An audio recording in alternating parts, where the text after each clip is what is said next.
Welcome to Rise and Thrive Conversations for Greatness.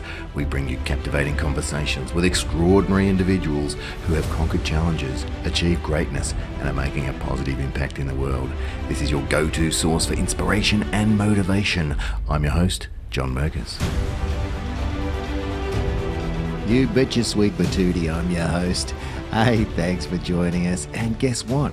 Season 2 Resilience Revolution is finished. This is the final episode. This is a summary episode. So there's going to be heaps of gold in here as to what we went through over the last 8 episodes. It's episode 9.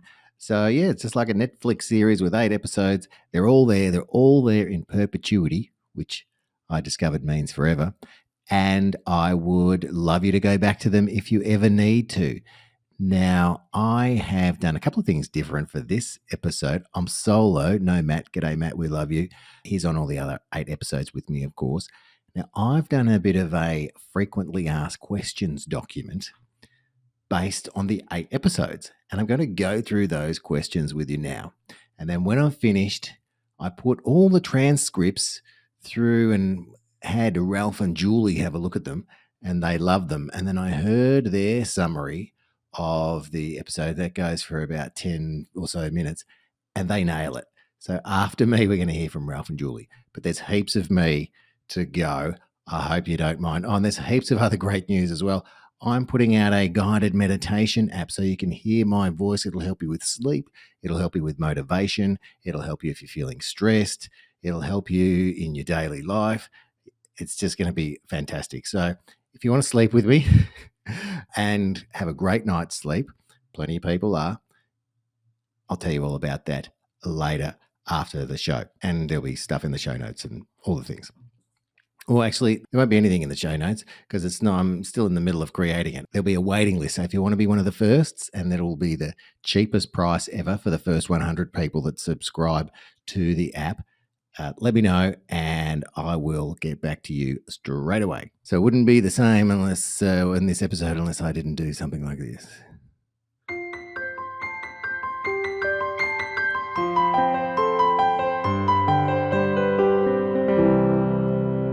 Oh yeah, well, it's not Resilience Reboot, which is the stinger. That was stinger we just used to play just then for the Resilient Reboot segment of the show. This is the Resilience Revolution Frequently Asked Questions segment of the show. So let's get down to it. What are the 3 aspects of resilient people? Well, the 3 aspects are knowing, number 1, knowing that there are tough times coming. So this isn't about expecting bad things to happen, but rather understanding that life has its ups and downs and being prepared to navigate those challenges. That's it. Number 2 of the 3 secrets of resilient people. Asking, is what I'm doing harming or helping me? Now, this powerful question acts as a filter for thoughts and actions, helping resilient individuals make choices aligned with their well-being and goals. Amazing. Number 3, focusing on what they can control or what you can control. So number 3, the 3rd secret of resilient people, they focus on what they can control. Because resilient people don't dwell on things outside their control. They concentrate their energy and efforts on areas where they can make a difference. So how good is that? The 3 secrets of resilient people: knowing there are tough times coming, asking, is what I'm doing harming or helping me, and focusing on what they can control. I love it. Let's do a bit of this.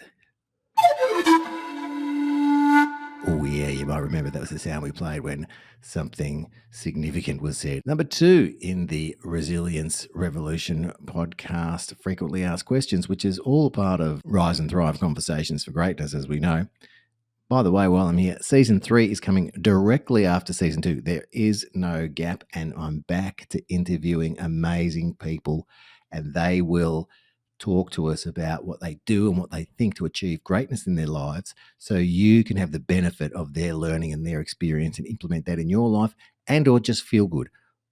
Hang around the podcast because you feel great after each episode, and that's so much better than doom scrolling, watching the news, all that other stuff you could be feeding your mind with. And of course, I mentioned the guided meditation app coming soon. You can fill your mind with that too as well. Anyway, number 2 in the questions is, what is the sailboat metaphor and how does it relate to resilience? Great question. The sailboat metaphor is a powerful tool for understanding and building resilience. Of course it is. It compares your life journey to navigating a sailboat. A sailboat. Sorry, a sailboat. It's no sailboat. It compares your life journey to navigating a sailboat. Well, like a good metaphor. Attention, your focus and where you direct your energy. Thoughts, the driving force behind your actions and reactions. Emotions, the wind that can propel or hinder your progress. Behavior, the actions you take to steer your course. Body, the vessel that carries you through the journey. Sails, your strength and resources that help you move forward.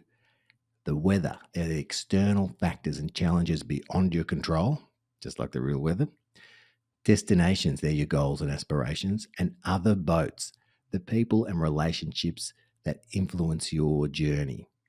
By understanding each of these elements and how they interact, you can learn to navigate life's challenges more effectively and build greater resilience. We go through the whole metaphor step by step with you and really help you with building greater resilience through the Resilience X course that Matt and I run. If you're interested in that, let me know. We'd love to have you join a course. Number 3, what is negative bias and how can we overcome it? Well, negative bias is the human tendency to focus on more negative experiences and information than positive ones. Now, this can make it harder to bounce back from setbacks and appreciate the good things in life. And this is evolutionary, right? Because when we were hunters and gatherers, we did have to focus on the negative and look for that because that's what kept us alive, right?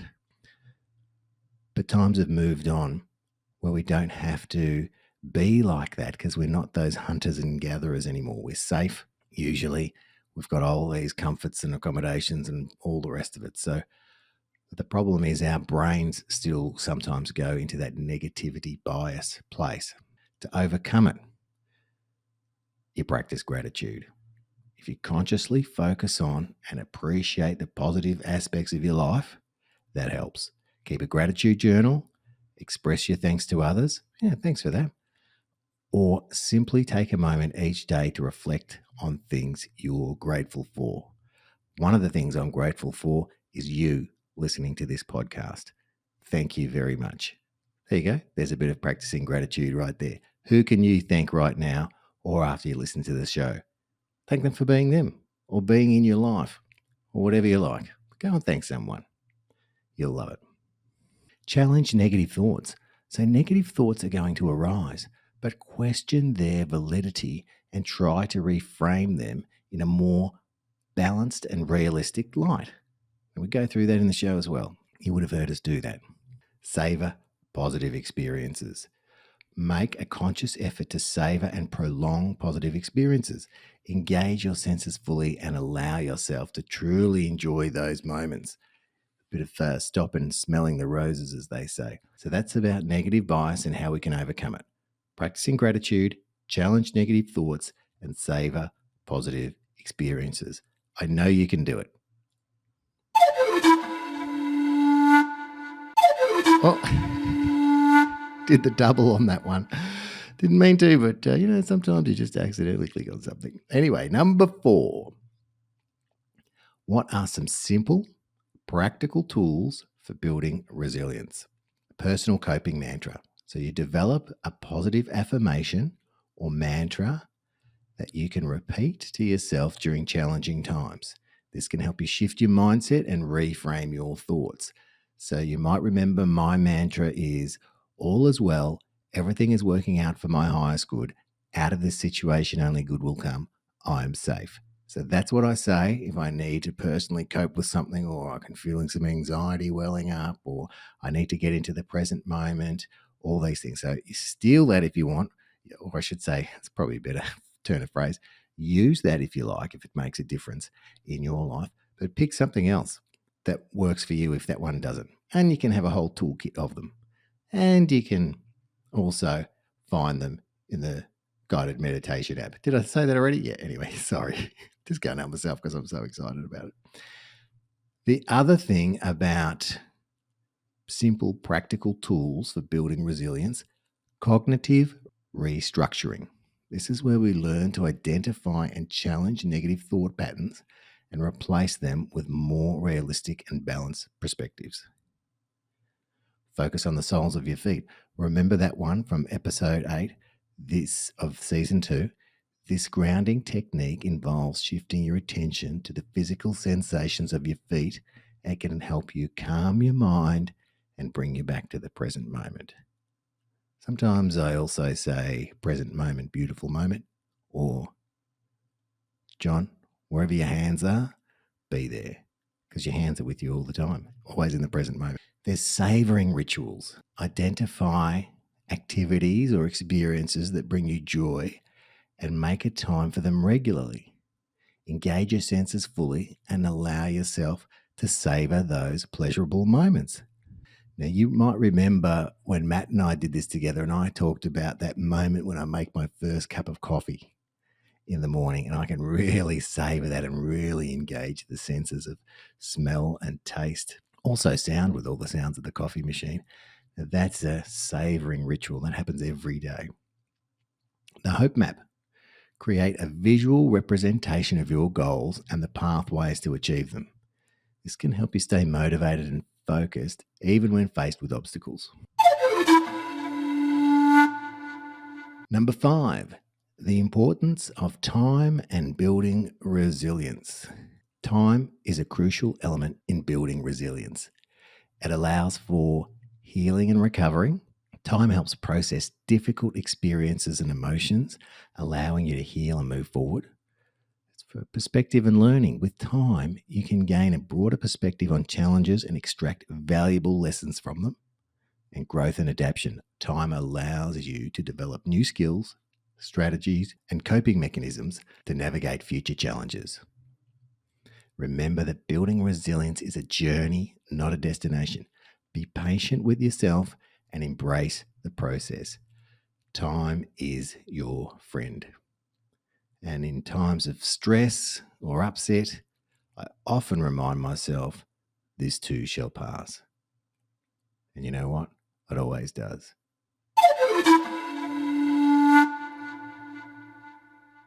What is the role of communication in resilience? Well, effective communication plays a vital role in building resilience. Seek support.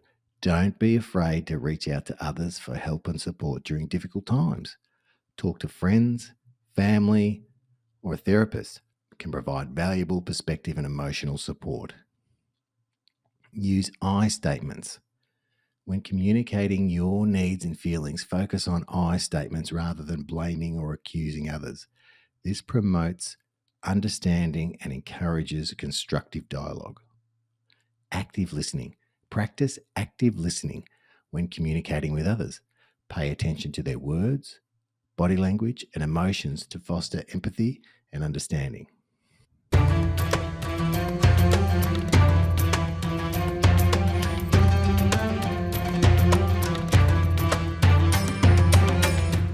Couldn't help myself on that one. I had to play the Middle Eastern stinger.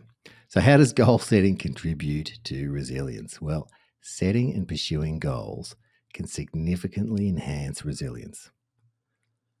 Motivation and purpose. Goals provide direction and purpose, giving you something to strive for even during difficult times.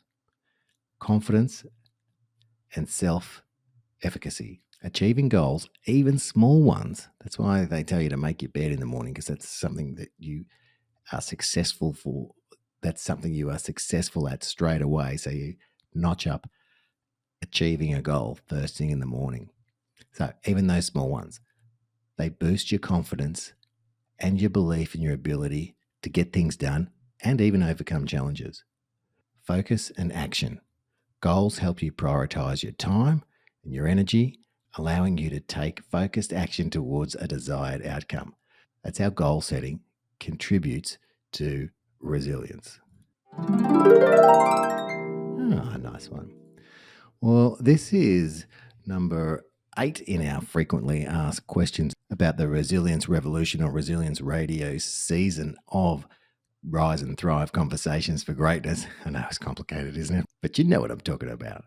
Anyway, the last question in the frequently asked questions for season 2 is what I'm doing helping or hindering me question, and why is it so important? Well, this simple yet powerful question helps you assess your actions and thoughts in relation to your well-being and goals.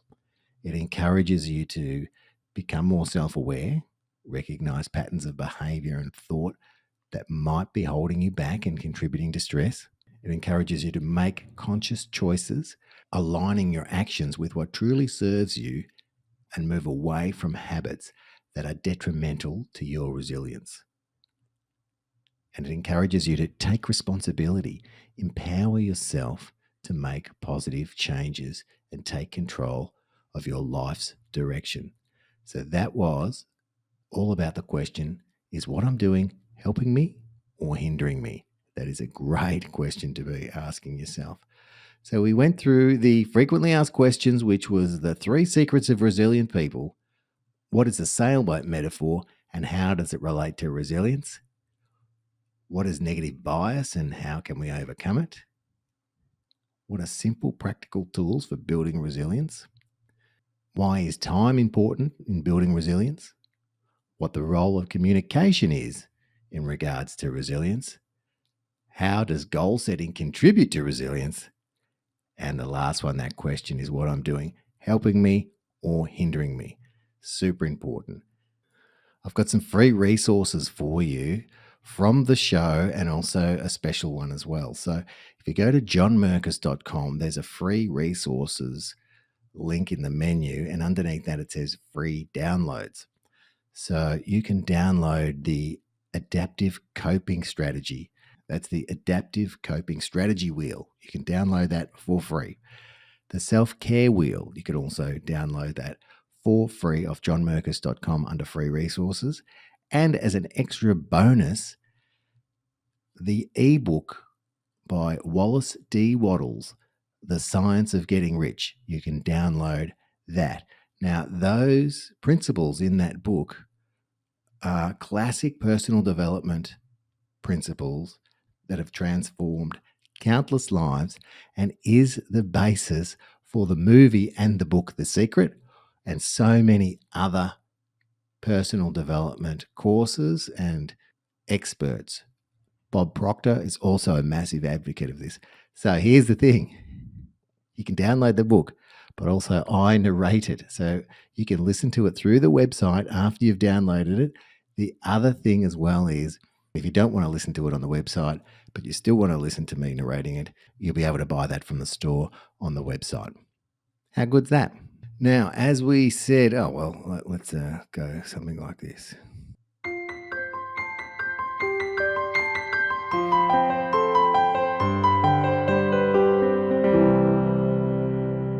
We just summarized a lot of the key takeaways of the season in this 20-minute solo of me. I really want to thank Matt Cordner.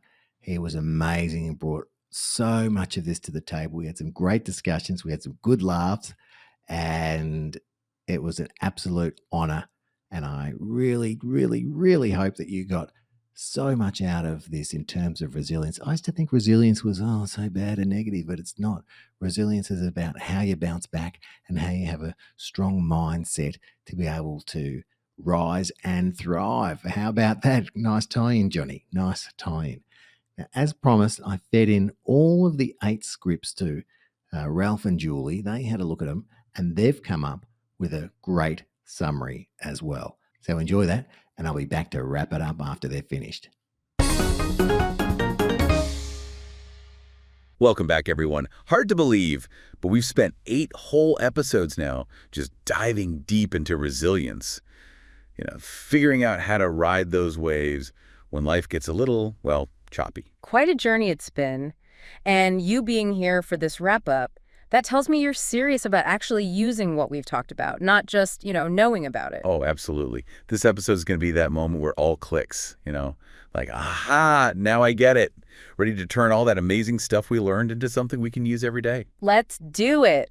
Remember that Elizabeth Edwards quote about adjusting your sails when the wind's blowing the wrong way? That's resilience right there. Makes me think of that story, the one about Matt Cordner's son and his rough time as a young umpire. Challenges are going to happen, that's for sure. But Brazilian people, they don't just get knocked down, they expect those tough times, almost like they're ready for the storm before it hits. That's where focusing on what you can control comes in. Remember that sailboat metaphor we kept talking about? Your sails, your rudder. Those are like your values, your drive, the things you actually do. Focus on those, and even when things feel crazy, you've got a handle on something. Speaking of crazy, we spent a lot of time talking about getting out of that negative headspace and into a more positive one. Easier said than done, right? Our brains sometimes love to focus on the bad stuff. How do we actually change that wiring? It's a process. First, you got to know what's causing the negativity. Doom scrolling the news, that inner voice that loves worst-case scenarios. Once you see the source, you can start shifting.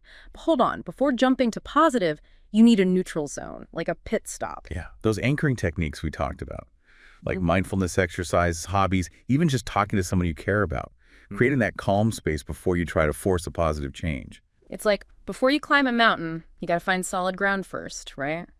That neutral space helps you see things clearly. Then you can try those techniques. Reframing negative stuff, saying what you need in a healthy way, even looking for the good in those tough situations. It sounds simple, but it's like choosing to see that glass half full instead of half empty, right? It takes practice. Absolutely. And here's another big one. Knowing when to take action and when to let go. It's that tricky balance between fighting and accepting what you can't change. The Titanic, remember that? Oh yeah, doing too much can be just as bad as doing nothing at all. How do we find that middle ground? Resilient folks, they get that sometimes the bravest thing is to stop fighting and just focus on recovering, choosing your battles. And sometimes it's admitting you need help. Okay, so we've touched on a lot of the big ideas. But what about those awesome tools we learned? The practical things we can use right now, like that self-care wheel. So glad you brought that up, that wheel. It's your reminder of those 6 key areas: physical, mental, your work life, emotional, personal, and spiritual. Like a checklist to make sure you're taking care of all of you, not just one part. Right, like a recipe for a well-rounded, resilient life. And speaking of recipes, how about the hope map? That one was a game changer for me. It's like instead of just hoping things get better, you make an actual plan to get there. Takes that wishy-washy hope and makes it real. You're not just wishing, you're mapping out how to get to where you want to be. And remember, you might need to adjust your route along the way. That's part of it. And the coping mantra. Sometimes you just need a powerful phrase to repeat when things get stressful. Something to bring you back to center. All is well. Everything is working out for my highest good. Out of this situation, only good will come. I am safe. Powerful stuff, right? Like hitting the reset button in your mind, going from panic to peace. You got it. And we can't forget those quick mindful minute practices. Those help you stay in the moment, find that inner peace wherever you are. Like that sun energy one where we imagined pulling in all that warmth and power from the sun, or the touch and anchor thing, using something you can touch to bring back those good feelings. So powerful. Those are like your resilience power-ups. Use them anytime, anywhere. So the big picture, resilience is a journey, not a finish line. We've explored focusing on what we can control, shifting from negative to positive, knowing when to push and when to let go, and we've got all these awesome tools to help us along the way. And remember, this is just the start. You dove deep into this topic. That's step 1. The real magic happens when you start using this stuff in your own life. It's like, we gave you the ingredients, now you get to cook up your own resilience recipe. Try things out, see what works for you, and most importantly, be patient. Building resilience takes time and effort, but it's so worth it. What's crazy is that sometimes we're the ones creating our own zone storms, aren't we? We get so stuck in those negative thoughts that we miss the bigger picture. You hit the nail on the head.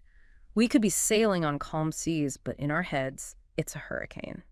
That's why knowing yourself, what's going on in your mind, that's key.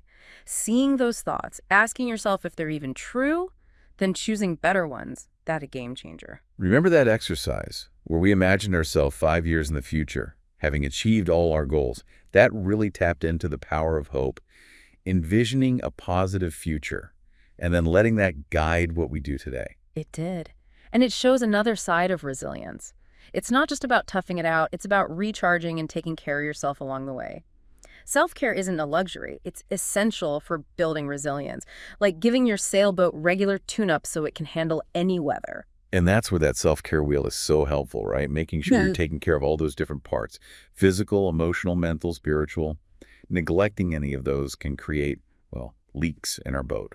Exactly. We could be killing it in our careers, but if we're ignoring our health or our relationships, trouble's brewing. It's about hitting that sweet spot, pushing forward, but also taking care of ourselves. Not too much, not too little, just the right effort in each area. Makes sense. And it's different for everyone, right? You got to figure out what truly nourishes you and make it a priority. A walk in nature, a call with a friend, a few minutes of meditation. Those little things add up. They build that foundation of resilience. And it's not selfish. It's actually crucial if you want to be your best self. Put your own oxygen mask on first, then you can help others. So true. We've also talked about having those people around us who inspire us, challenge us, and celebrate with us, but also recognizing the relationships that might be holding us back. Makes you wonder, how do you even know which relationships aren't good for you anymore? And how do you have those tough conversations, without hurting anyone? Now there's a question to think about. But maybe that's for a future deep dive. For now, let's try that coping mantra again. It seemed to really hit home with everyone. So simple, yet so powerful. It's all about finding peace even when things are chaotic. Ready? I'm ready. All is well, everything is working out for my highest good. Out of this situation, only good will come. I am safe. Just hearing those words again, I feel calmer already. A few words can change everything. It's about moving from fear to trust. It's like reminding ourselves, we can't always control the storm, but we can control how we react to it. We've learned so much from that sailboat metaphor. It's been like a guide for us on this resilience journey. Such a strong image, right? It shows how we can navigate those tough times. And remember, even the best sailors hit rough seas.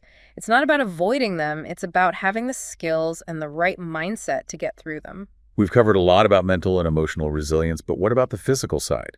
How do we build a body that can handle stress and bounce back? That's a big piece of it. Your body is what carries you through life. You got to treat it right, give it good food, movement, and rest. That's how it'll have the energy to get through the tough stuff. Like making sure your sailboat is strong enough to handle those rough seas. Exactly. If you ignore your physical health, it's like sailing with a boat full of holes. You might stay afloat for a bit, but eventually You're going down. So how do we build that physical resilience? We talked about sleep, eating right, and exercise, but any specific tips? people often forget about mindful movement. It's not just hitting the gym, it's finding ways to move that make you happy and help you let go of tension. So like yoga, dancing, even a walk outside. Yeah, it's about listening to your body, noticing how it feels, and choosing things that make you feel good, physically, A&D, mentally. And rest. It's hard to relax these days. Everyone's so busy. But rest is just as important for resilience as moving is. Think about it. If you're always pushing yourself, you're like that sailboat with its sails always full, even when the wind is pushing back. You're going to burn out, for sure. Exactly. You got to let those sails down sometimes, rest and repair before you go out again. A nap, a good book, time in nature, or just being still. Those are all ways to get your energy back and build up your resilience. And sometimes resting means saying no to things, setting boundaries, and taking care of yourself. That's not selfish. It's smart. Exactly. Resilience isn't about pushing yourself till you break. It's about figuring out a lifestyle that keeps you healthy and happy for the long haul. It's funny, even with all these tools, sometimes the hardest part isn't the stuff happening around us. It's what's going on inside, in our own heads. That inner critic, right? The one that loves to show up at the worst times. How do you quiet that voice when it gets too loud? Good question. It all comes back to knowing yourself, being aware of what's going on in your mind. Resilience isn't just handling what life throws at you. It's about that inner strength and being kind to yourself. How do we do that, though? Go from being our own worst enemy to being our own cheerleader. You got to start by seeing that inner critic for what it is, a voice of fear, not facts. A lot of times it's coming from old stuff, past experiences, beliefs that don't even fit anymore. So it's like finding those leaks in our boat and realizing they're coming from old, worn-out patches. Exactly. We got to look at those beliefs, those old tapes playing in our heads and ask, are these even true? Are they helping me or holding me back? That's where being kind to yourself comes in. Treat yourself like you'd treat a good friend. Instead of beating yourself up for messing up, you learn from it, move on. Right.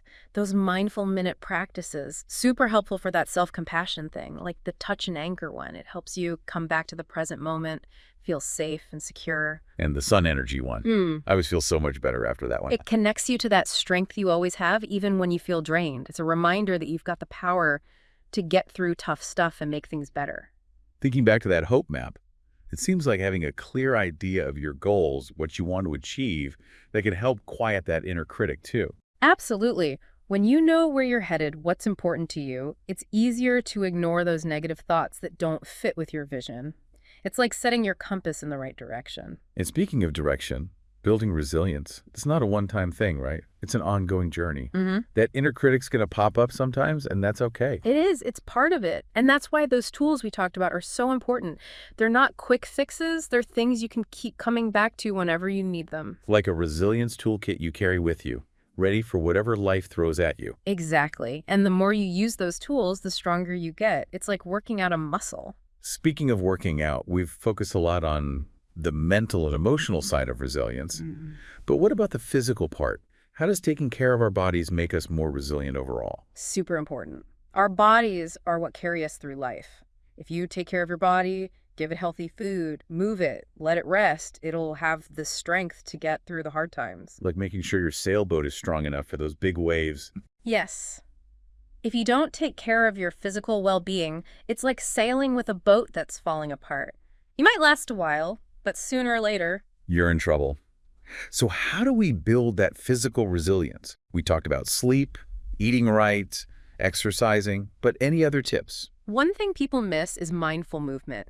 It's not just about going to the gym. It's about finding ways to move your body that bring you joy and help you release stress. So things like yoga, dancing, even just taking a walk outside. Yes.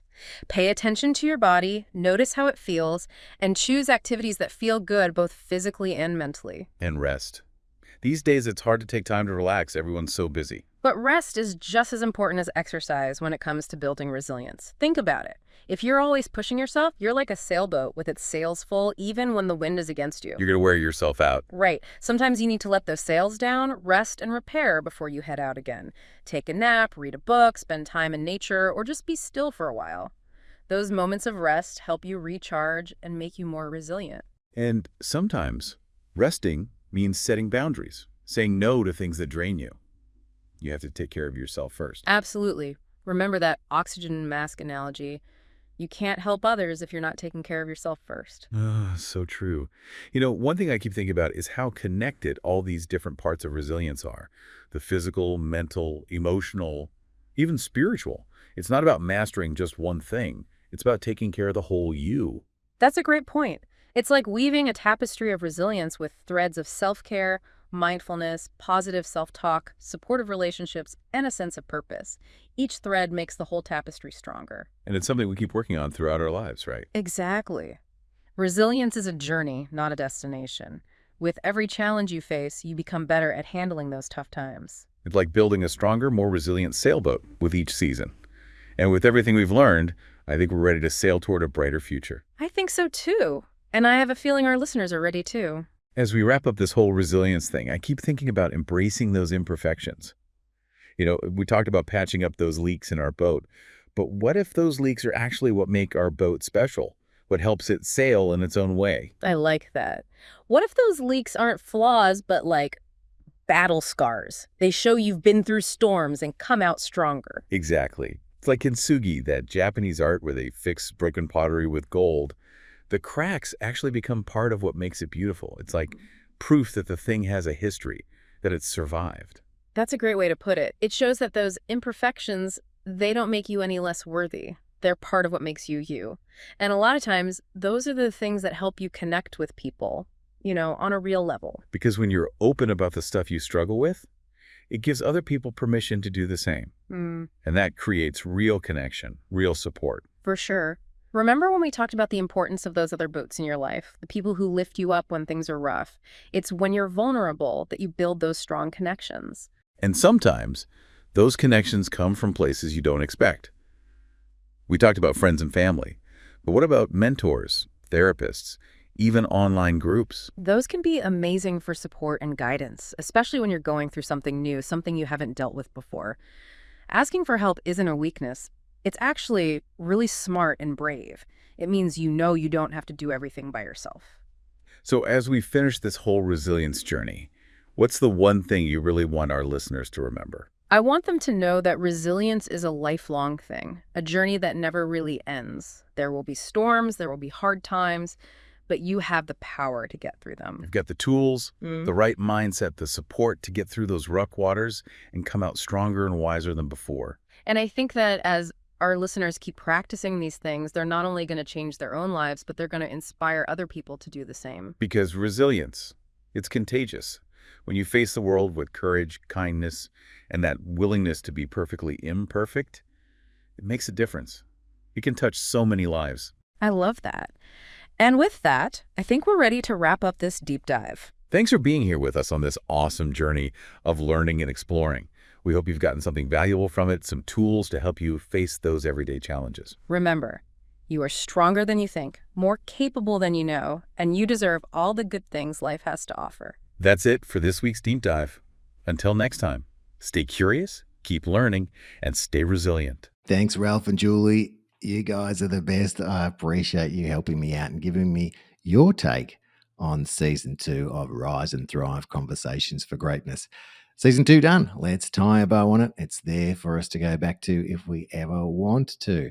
Season 3 is kicking off from next week. I'm interviewing Daniel Tolson.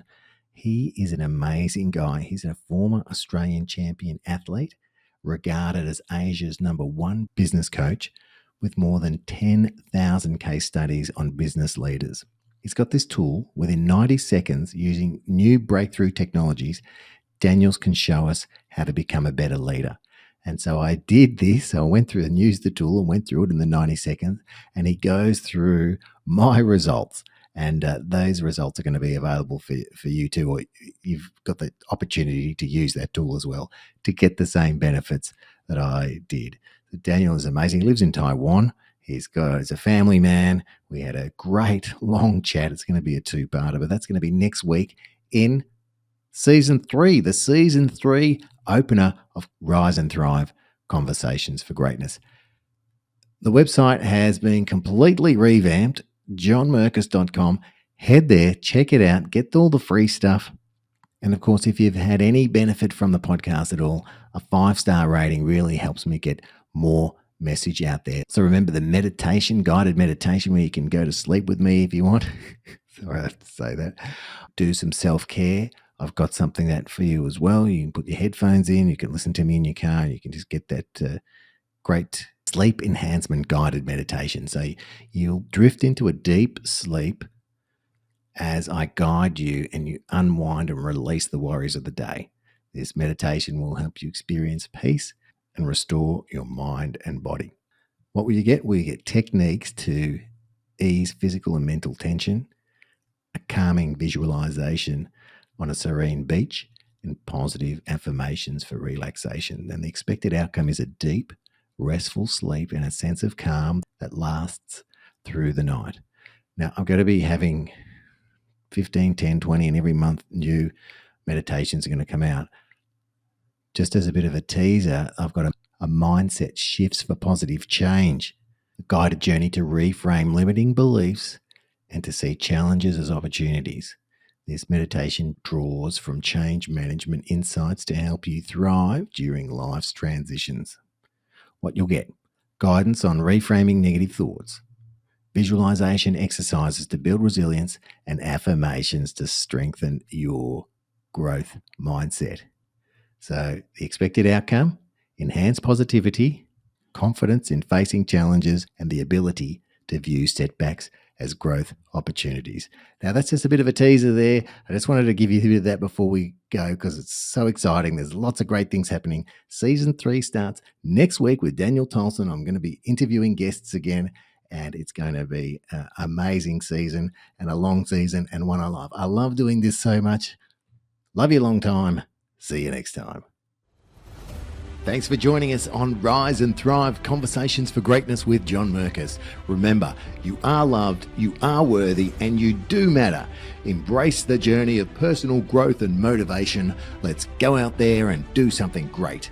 Follow or subscribe for more insights and inspiration every Tuesday. Until next time, stay awesome.